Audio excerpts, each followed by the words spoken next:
my time when I was being trained,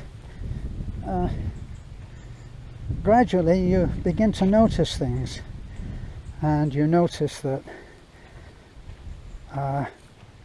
the men that were working on the coal face, we were taken to see the coal face, which is where men were actually working with pick and shovel.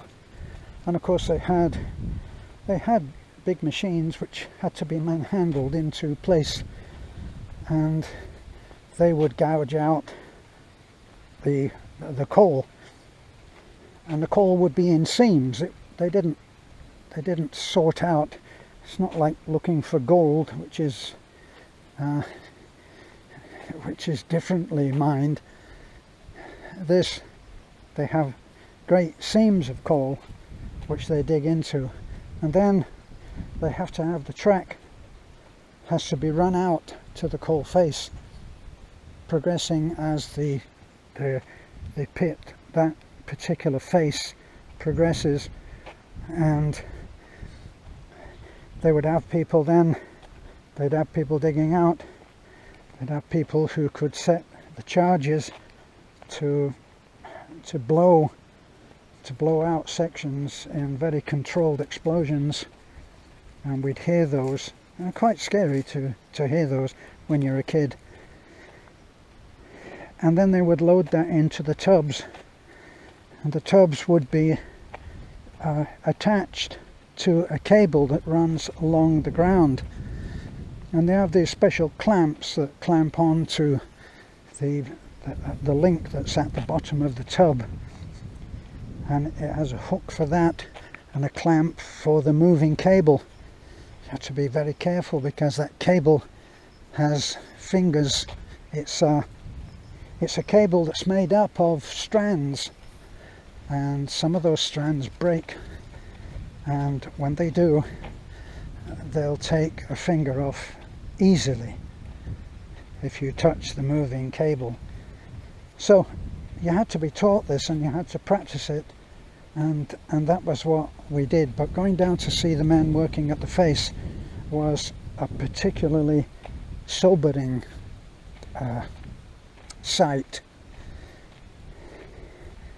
That's deep in the ground, with the knowledge that above you is, I don't know, 1,000 feet or whatever depth you are at.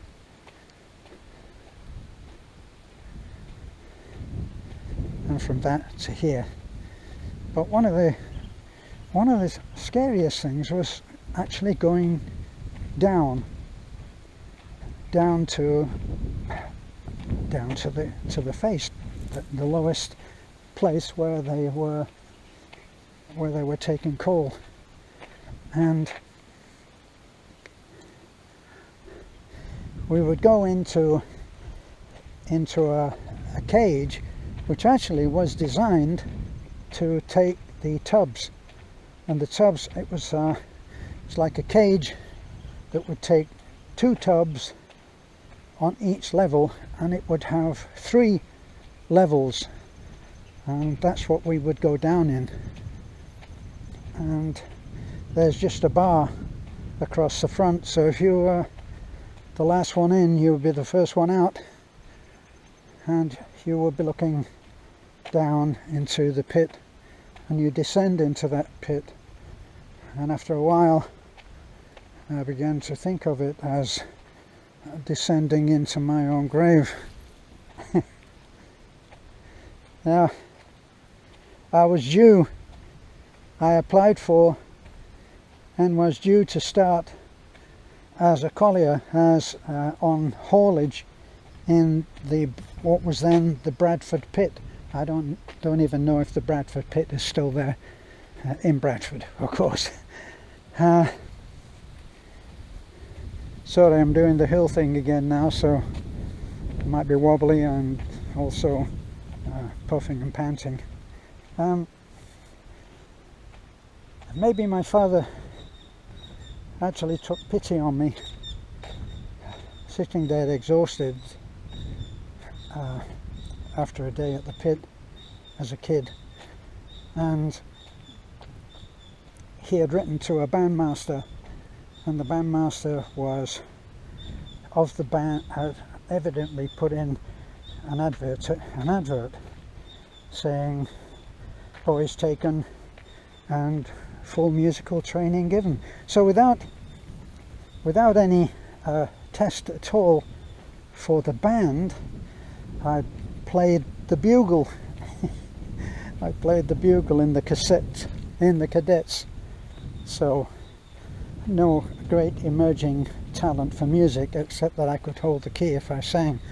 So I went and had a test, and they accepted me into the army, and that's when they pulled their little thing and said, oh, you're signing on for 6 and 3.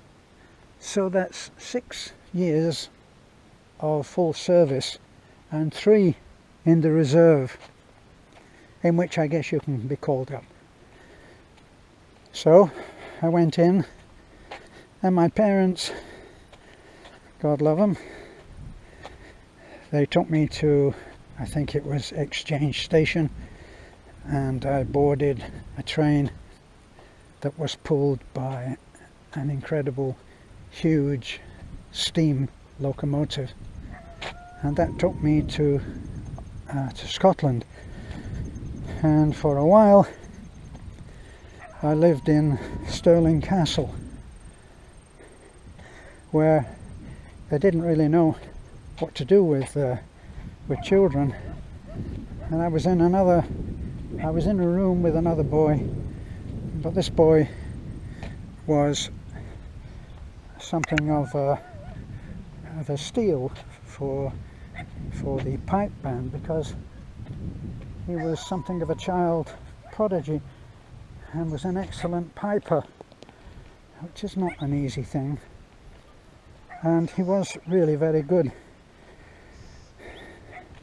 The most obnoxious boy that I've ever met.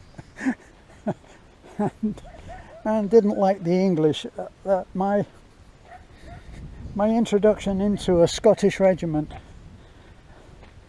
and the infantry at that made me, I learned very quickly that the English were not automatically liked for being English.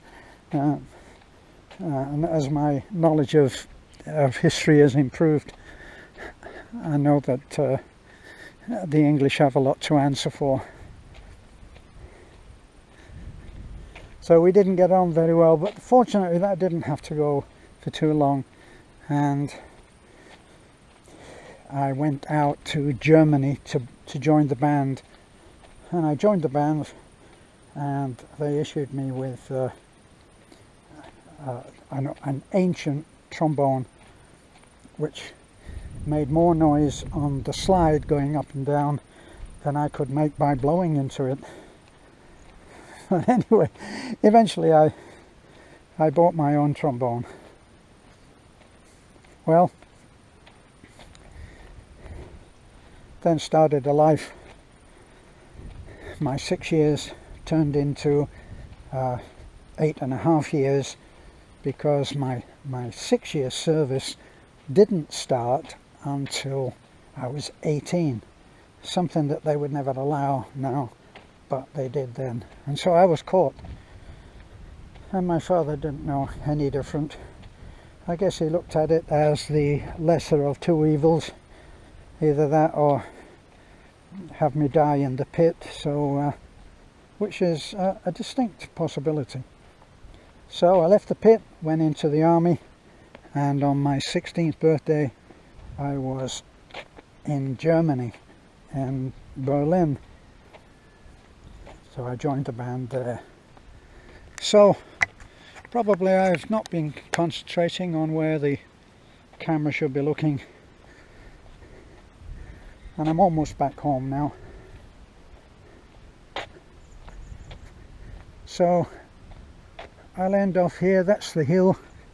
I always love coming around this corner because that's where we live. And if you look at it long enough, you can see little specks of red in those trees. That's home.